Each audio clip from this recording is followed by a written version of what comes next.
Before we start, just a quick reminder. The views and content shared on this podcast are for entertainment purposes only and are not a substitute for professional advice. Please check the full disclaimer in the show notes for more information. Welcome to Self-Centered, the podcast that's all about you.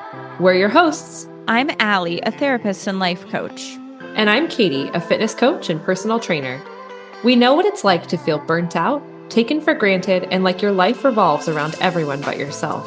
By learning to trust yourself, prioritize your needs, and set healthy boundaries, we help you break free from guilt, overfunctioning, and toxic patterns that keep you stuck in relationships and a life that doesn't truly serve you. Join us each week as we dive into the tools, stories, and mindset shifts you need to create a life that centers you. Because being self-centered isn't selfish, it's essential. Welcome to the episode all about guilt. We are going to talk about guilt as a signal and guilt as noise. So how do you tell the difference? What does guilt mean when it is a signal? How do you respond to it when it's a signal? How do you respond to it when it's noise? Yeah. It's going to be good. That's what you're getting today. All right. So what is guilt? Guilt is when you feel like you did something wrong. A lot of people mistake it for shame or think they're the same thing. And guilt is about behavior. Shame is about who you are. So guilt is I did Oh, something. wait, no, I need you to say that again. That was important. I don't even know what I said. Guilt is about a behavior. Shame is about who you are as a person. So guilt is about a behavior. Shame is about who you are as a person. Yes. So guilt is I did something bad, right? Behavior. Shame is I am bad. Oh, wow. Oh, sorry. You're really blowing my mind right now. Yeah. Shit. Okay. Tell me more. Tell me the reaction. No, that's just like, because I don't know. I might need some time to contextualize this one. That was the clearest depiction of guilt versus shame I think I've ever experienced, because they often get very muddied for me. For her, for sure. For her. And for her. They get muddied for her. Even when you said that, it like felt, I felt it in my body. Like normally shame is one of those overtaking things. Mm-hmm. And it's like the feeling of what I would normally feel if I was shameful went and became smaller. Yeah, it went shunk. Oh my gosh. It was basically taking up probably the space of. It was here. It was in my whole torso. Well, I'm just thinking about what that means. I have an idea. Do you have a sense? I want to hear your idea. So my thought is that your shame was taking up more space because it was thinking that maybe mistakes from the past or things that you felt guilty for in the past, a lot of which was probably noise. But regardless, it was still taking those examples as proof that you are bad. And as soon as the shame heard, oh, shame isn't about behaviors. It's this idea of like, I am bad. It was like, oh, all those behaviors, that doesn't count. So now I'm smaller. Yeah, it felt like things just got recategorized. Yeah, I love it. Yeah, and shame is never a signal too. That's great. Mm-hmm. Yep, shame's never a signal. It's always noise. That's pretty clear. Mm-hmm. Yeah, I would say that from an adaptation perspective, if we're thinking about shame as a signal in the sense that it might give you the message that if I share who I truly am with this person or this community, that they will think I'm bad and therefore they'll abandon me and I will lose access to resources that I need. That can be helpful and that could be an important message, but that message is only contextual to those people and not an objective truth. Okay. So if I am gay and I share that with certain people, especially if I'm a 12-year-old boy and therefore can't take care of myself, right? I depend on these people. Then this shame is a message to me, don't share that about myself. Not because I actually am bad, but because they will think I'm bad. And then that'll make my life harder. So it's actually protective until it's not. I I just see. wish that, of course, that 12-year-old boy doesn't know that, right? I mean, that's why I Right. want to do this. Let's do self-centered for schools. This podcast is going places, man. Yeah. Like seriously, because it's like, imagine being able to teach this stuff to a group of kids, and then for that kid to realize, okay, I'm not bad. People just think I'm bad. It's not true, but it does make sense that this feeling is here to try to protect me until I'm older. And then I can, be out and open to the people who I know will accept me, and that it's no longer a threat for people not to accept me. I shouldn't say that it's no longer a threat because homophobia is unfortunate and hate crimes. So I definitely don't want to. I don't want to say something that's not true. I think it's really important to validate that, but you know what I mean. You have more power Yes. over the situation, the environment, who you surround yourself with Yes. to prevent the experience from threatening you. Yeah, exactly. So it's basically like if and when you feel shame, it can be helpful to think about the context of that shame and specifically the social context, right? So where's this message coming from? Literally, like what person or people or group of people or Ideology. yes, ideology. Yeah. And then you can contextualize it and realize, okay, they think this is bad. I don't think this is bad. That's why it's so important for you to identify your own values and what's important to you, because what you think of you matters more than what other people think of you. So you just want to put it into perspective. And guilt can definitely just move right into shame. And so that's why we're talking about it in a episode about guilt. Yeah. So, one more thing on that. If Mm-hmm. someone is experiencing shame frequently, Mm-hmm. could that be an indication that their core values are not in alignment with what they've said they believe? And by what I mean they've said they believe, I mean the belief systems they've surrounded themselves with or have attributed themselves. I'm not really sure how to explain that. Can you give an example? Because I find that usually goes to guilt because it's like my values are to be a kind person and I was just unkind. So I'm acting outside my values, AKA behavior. So now I feel guilty. But I'm trying to think of a situation where if you feel shame for who you are, so let's think of examples of who people are that's outside of their behavior. So I'm a sensitive, emotional person. I'm definitely not fully straight. I'm like wavy. I'm a baby bi who's never been with anyone. I don't know if I ever will. We'll see. It's kind of scary. Um, so that's a thing about me. Very, yeah, thoughtful, sensitive. Those are things that are about me. I don't know if I was feeling shame about that and I said, "Well, I don't value being a sensitive person." That can come from No, so I would see it the other way. okay, yeah, help me. That I'm believing that the people in my circle don't value that. Oh. And Mhm. I have said, like, maybe, okay, by sensitive, if I was to say emotional, or I Mhm. was to say someone who expresses their emotions frequently. And I live in a social circle and I have prescribed of being very level and very muted and very calm. Mhm. And I believe that that's a value is to stay level headed Mm. in all things. And Mhm. then I feel shame when I experience emotion. Yes. Does that make better sense?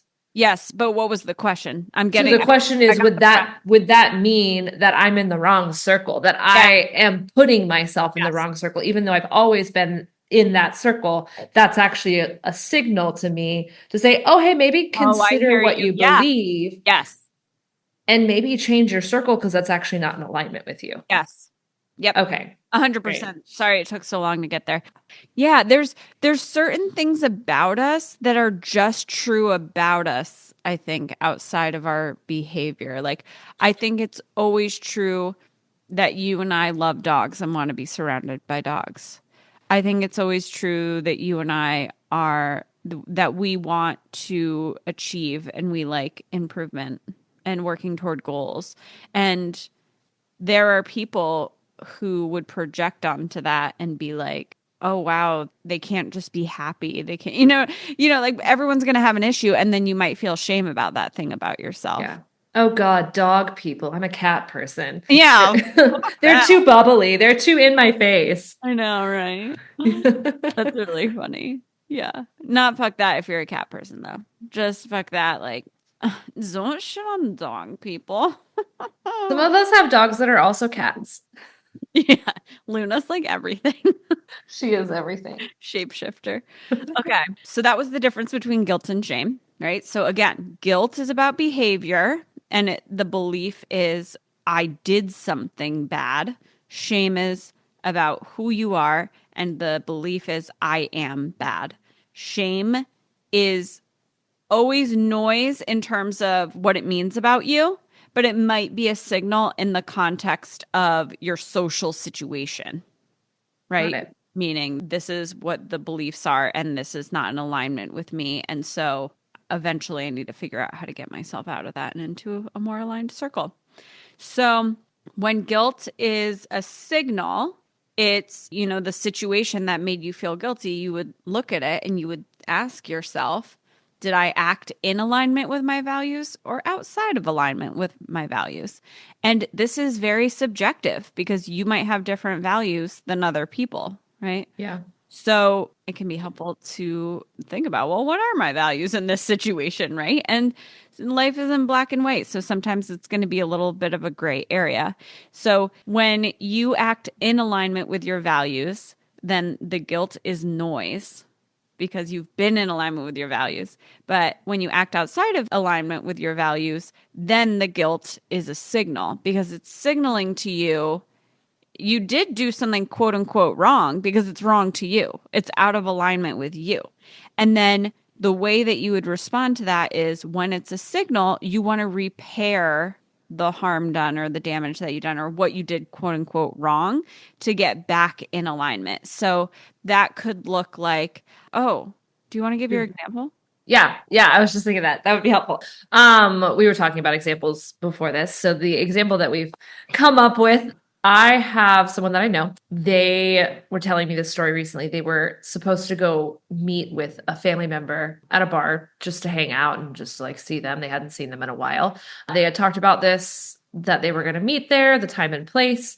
And this person that I know, they like totally spaced and did not realize it was the day that it was. Like they were supposed to meet them on a Saturday, but when this person I know thought about it, they were like, "Oh, it's Sunday that we're going to go. Yeah. That I'm going to go to this thing."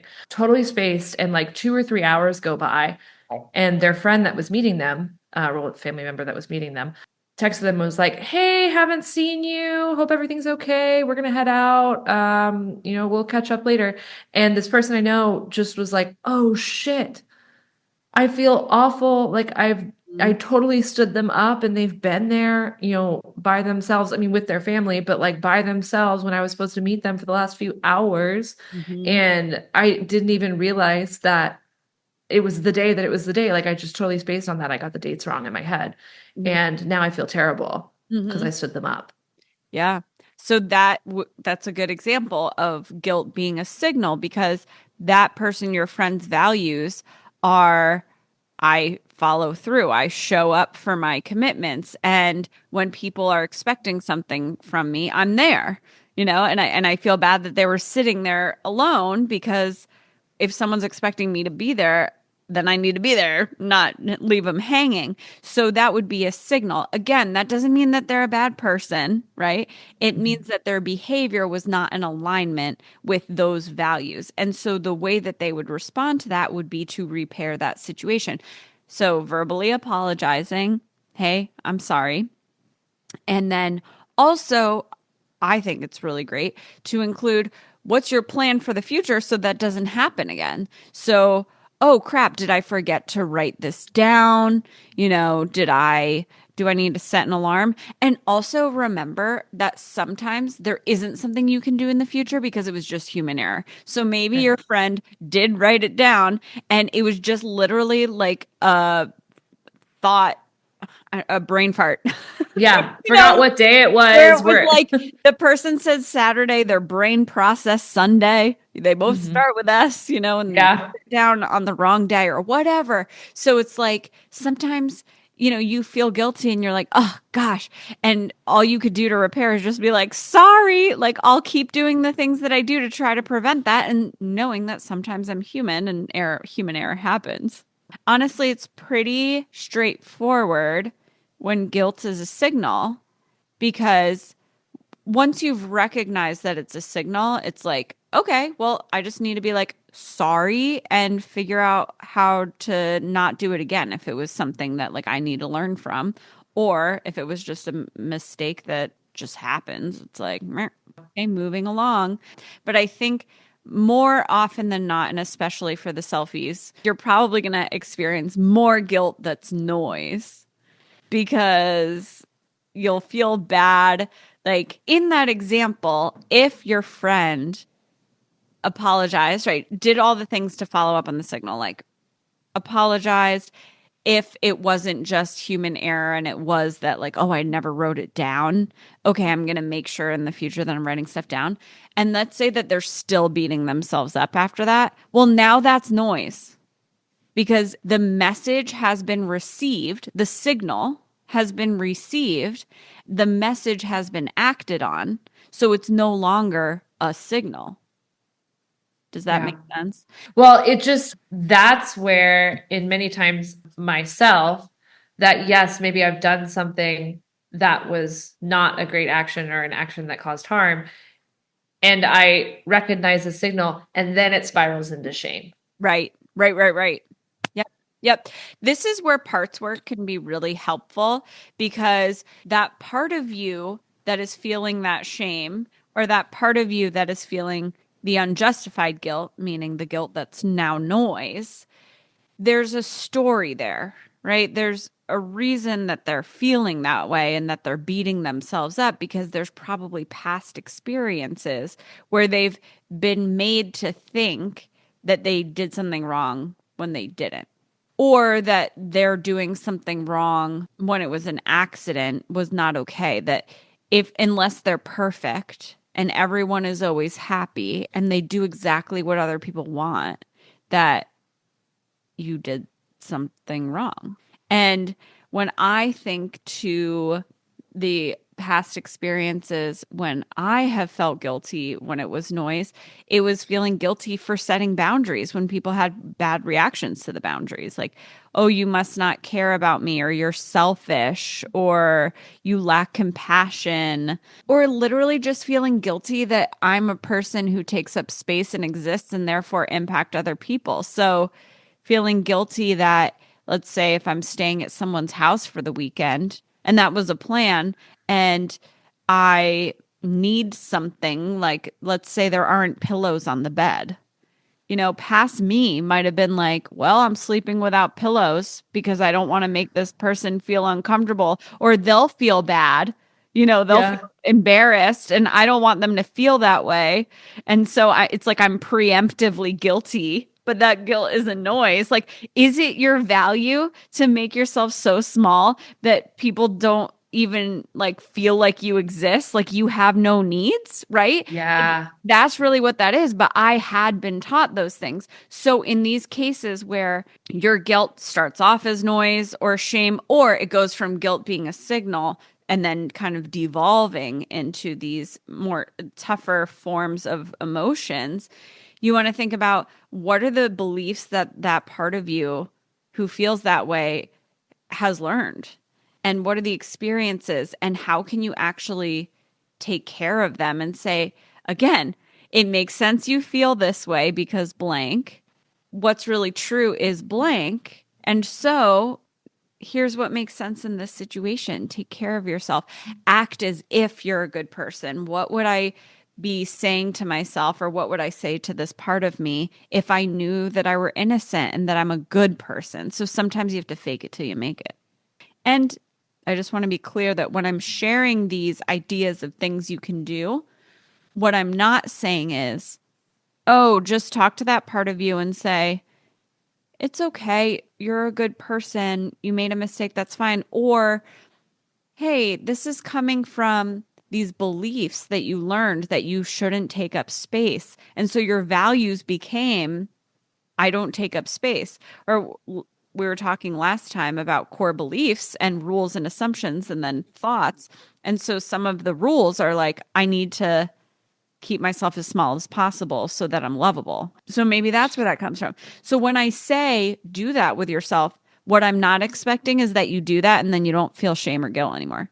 You're still going to feel like shit for a while. I'm just keeping it real. Like, I think a lot of the times on social media or with this kind of like pop psychology, it's like, oh, just do this. And then the assumption is, and then you're immediately going to feel better.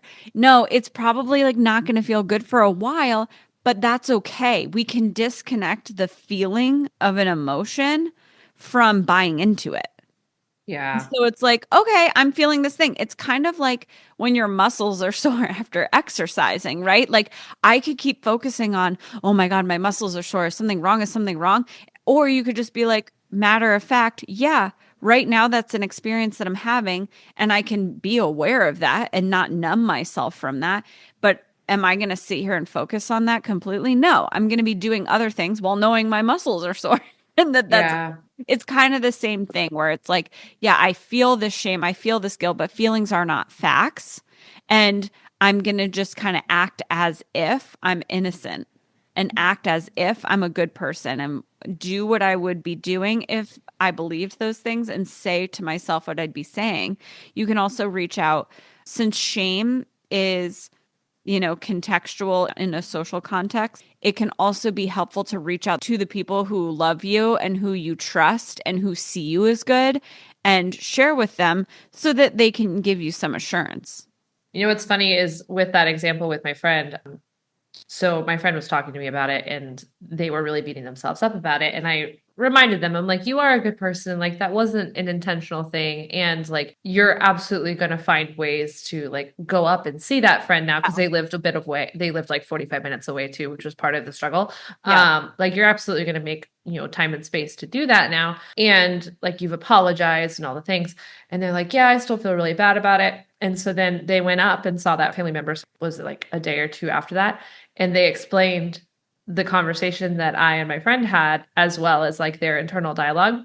And the family member was like, yeah, I wasn't bothered. Like I knew that you're a good person. I knew that you didn't mean it. Like, and it's one of those, and I'm curious as to your opinion on this too, but like the repair phase, once there is an action that you realize was not consistent with what your beliefs are, with what you want to put out into the universe. The repair phase, sometimes that feeling doesn't go away until the repair phase is complete. Mm-hmm. And what happens if the repair phase isn't complete? Like, how do you sit with that? What do you mean by that? That you just don't apologize? Well, yes. And if you apologize and the apology isn't accepted, or if it creates a rift. Well, Sorry, I just thought of that. That's okay. No. So I guess I think that the repair phase is complete once you've done your side of it. Oh, okay.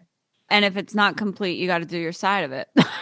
That's fair. Yeah, if you're still feeling guilty and it's a signal and you haven't done your repair, then that guilt is still there, still giving you the message because you still have not done with the message what you need to do with the message, which is repair. However, in the case of now it's created a rift, yeah, you've done your side and you're still feeling guilty. However, at this point, your behavior has aligned with your values, but it just hasn't aligned with the other person's values. And so the other person is trying to hold you or is holding you to their standard, which is different from your standard. And that's where being self centered is so important because you need to come back to yourself and you need to say, hey, maybe I'm going to consider these standards that they have. Like, should I be revising my own standards, my own values, so that, I can be different in the future? Okay. So when I think about situations for me, so with that person and their family member, the family member didn't do that. But I've had experiences in the past where I have made a mistake and then the other person was like, I don't know, I think of it as like Smeagol. They're like, oh, good, I can make her feel bad. Now I have power over her. I can manipulate her. You know what I mean? And so in those cases, it's like in the past, before I did my own healing, I would then continue like I would just keep quote unquote repairing because I would be trying to repair up to their standard and I would make myself I would over apologize, I would over punish myself and it would go to almost like a performative shame of Yeah. oh yeah, I'm so bad. It's like, I think about when they used to do the public shaming of people in the streets, like that's what this person wanted. And oh God, it feels disgusting to talk about because that is so not aligned with my values. But at the time, I didn't know what was happening, right? Like you and I are putting words to this so that the selfies can understand this in their own lives and look at things through this lens. But when you don't have these words and you don't have this framework for understanding this, you're just like, I want to be a good person. And they don't think I'm a good person. And so I need to be their version of a good person, you know? But what's really happening is that their standards are inhumane. Their standards are probably, I mean, at least in my case, and every case is different, so I can't really make a blanket statement, but if someone is expecting you to kind of like self-flagellate and like continue punishing yourself and apologizing, it's like the time doesn't fit the crime. Like that it, and what is that really about? It's probably that this is a way for them to feel power over you, and that feels good to them. It feels good to them for you to feel less than them. And again, do you want to be in a relationship with someone like that? But also bringing it back specifically to guilt and your own values and standards. Do you really want to meet their standards? Like, does that, like, demote them, demote them in your mind? Their values and standards don't matter because they don't align with yours. You are the standard. When you are self centered, your values, your standards, what's important to you is the most important thing that matters. And Yeah. so, other people having their perspectives, there might be people out there who are good people who aren't doing this for trying to have power over you and they just have their really strongly held beliefs about what it means to be a good person and they truly think you're a bad person. What becoming self-centered, that's one of the things that's going to happen is you got to get comfortable with people thinking that you are bad, Yeah. or Yeah. less than, or pitying you, or whatever it is according to their own perspectives. But what matters is what you think of you. And if they will not accept your apology, then they won't accept your apology. And that's where things stand. And you probably need to recognize that they're not in alignment with you. Yeah. So I don't know if we'll keep what I say next. Okay. Um, Kind of scared, kind of excited, curious. that entire experience just reminded me of a really specific example of guilt and shame and the difference in alignment. There was a relationship that I was in, and you will know this example because you talked me off the ledge. Okay. I'm preparing myself. Yeah. Start Uh, right. I can So understand why you might not include it. Feel free to be as general as you want. so when I was dating, I got into an open-ish relationship, a relationship that had context Mhm. that the person said, I am comfortable with this being an open relationship. Not only comfortable, that they wanted that. They actually did want that. They wanted to hear those things. It was like a Yes. turn on for them. Yes. And I acted upon that. Hmm. And then I was shamed for acting upon it. Yeah. And that person cut off ties with me and said, I can't be in a relationship with you anymore because you acted on the thing that essentially that I wanted. Hmm. And they just like beat me into the ground about it. Like, how could you do this? How could you, see this person or do this thing? Or I couldn't believe that you would do that. I thought you were different. And I'm like, you literally told me Mm. that this is something you wanted. Yeah. And then I remember when that situation happened, I felt so shitty, I so know. shitty. It's like And hurt. I'm like, Right. yeah, no, that's exact. Like when you were explaining all that a minute ago, I just went through so many Oh, emotional I'm so experiences. sorry. No, it's okay. It's not like it, but it's such a good reflection to look back on now that I'm like, oh yeah, I can totally Yeah. distinguish now. Mm-hmm. Like the before and after. Like before, if someone said I had done something wrong, it was that I was a bad person and it embodied me. And I when that situation was happening and I reached out to you about it, and I think you probably remember like my voice message or whatever, I was spiraling. Mm-hmm. Like Mm-hmm. I Mm-hmm. was going on and on about how I fucked things up, how I was My God. awful. It was so bad. Oh, it hurt my And heart so bad. I was like, we need to fix this immediately. Like, she cannot think this about herself. and I was literally like I was so how I want to say delusional I had felt, but that's kind of what it was. I was like about to publicly shame myself over it.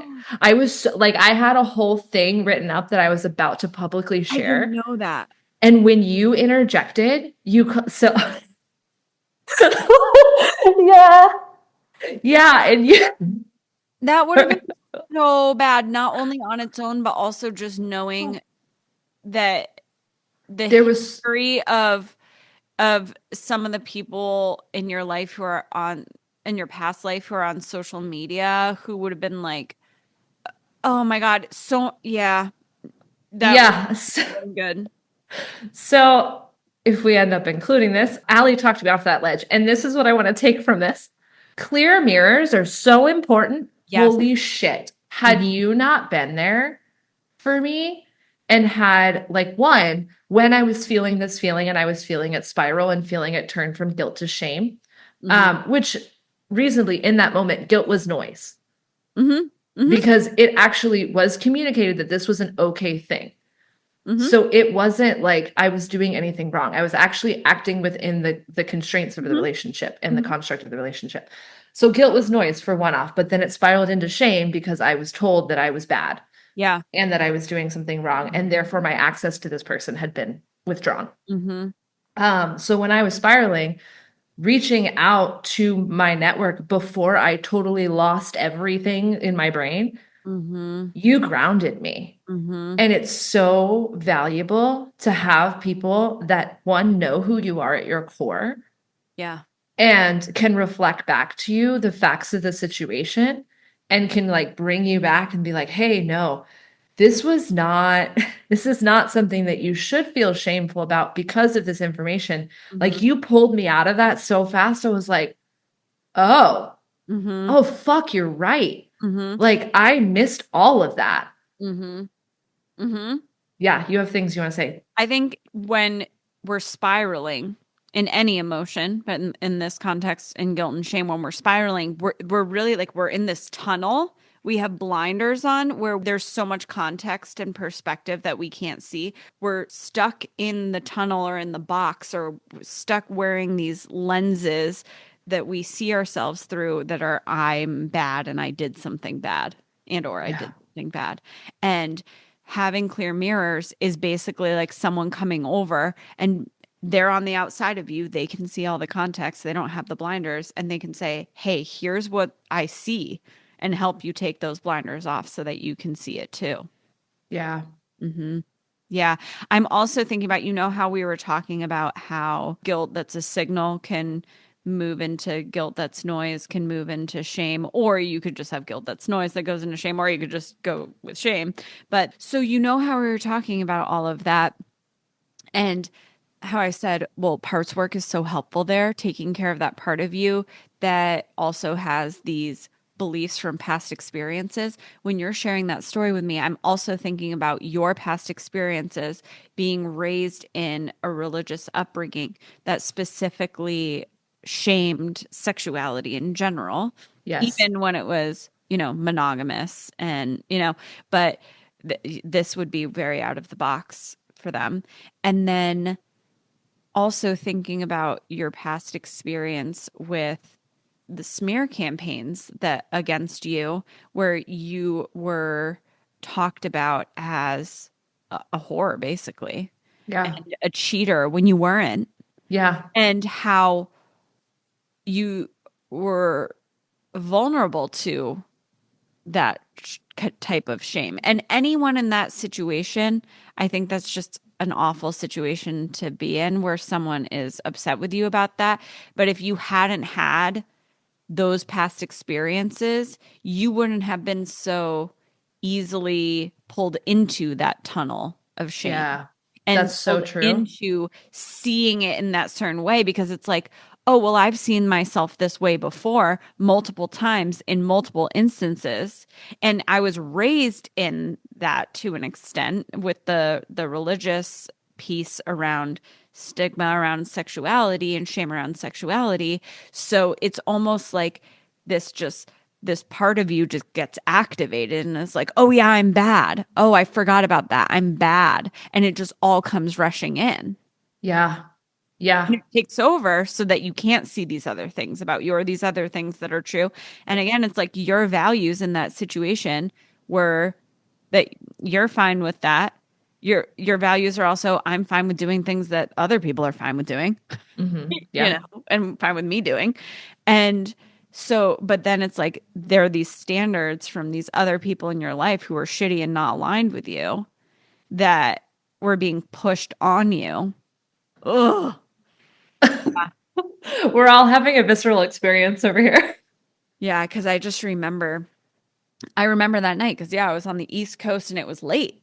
It And was so late. yeah, it was late. And I was like, and I'm so glad I was up because my phone is usually on silent. But if you call me 3 times, I think it goes through. I have you on that just so you know. Oh, okay. Good to know.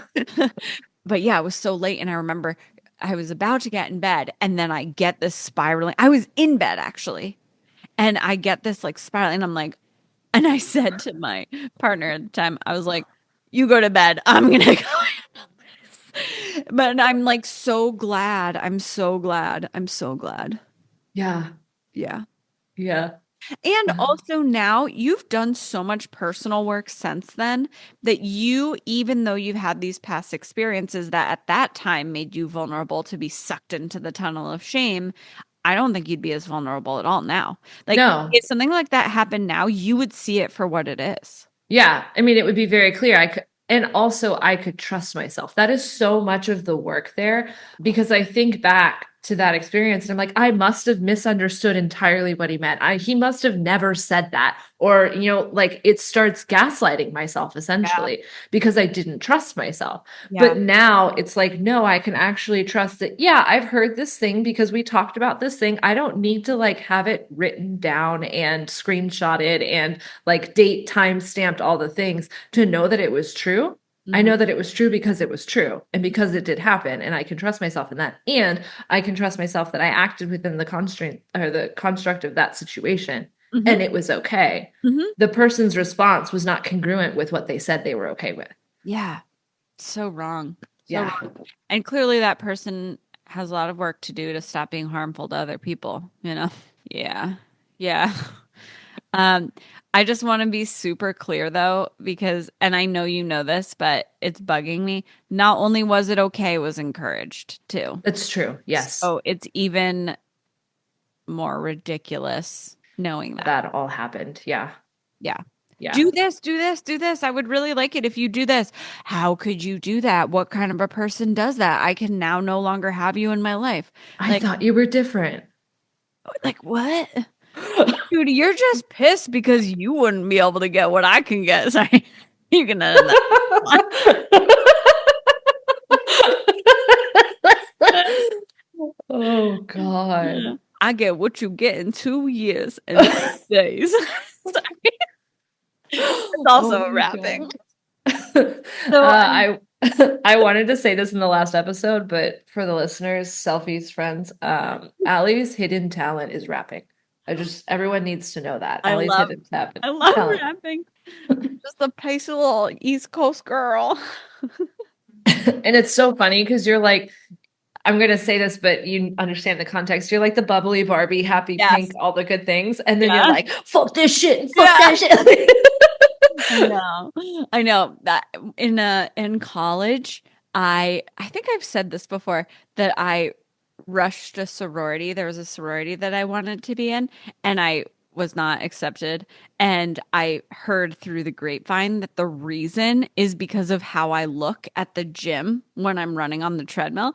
And it's because literally I am rapping. I am into it. Like I have the hand motions and I got the facial expressions. And also, if I'm listening to other songs that have drums and stuff, I'm doing the drums. I love that. So I that's why I love didn't that. get in. And that's on being self-centered and being self-centered being a filter because I mean, whatever. I'm fine with that. That's a good reason to not. I mean, Yeah. it's a good reason to wait a second. What am I trying to It's say? What good am that I trying to those people were filtered out because that's something that brings you joy. thanks. Yeah. Oh my gosh. Okay, this would never happen, but let's say that they were like, "Hey, we would really love you to be part of our sorority, but in order to be in it, you have to stop doing that on the treadmill." I'd be like, "Oh, yeah, can't join." Like Yeah. it makes me so happy.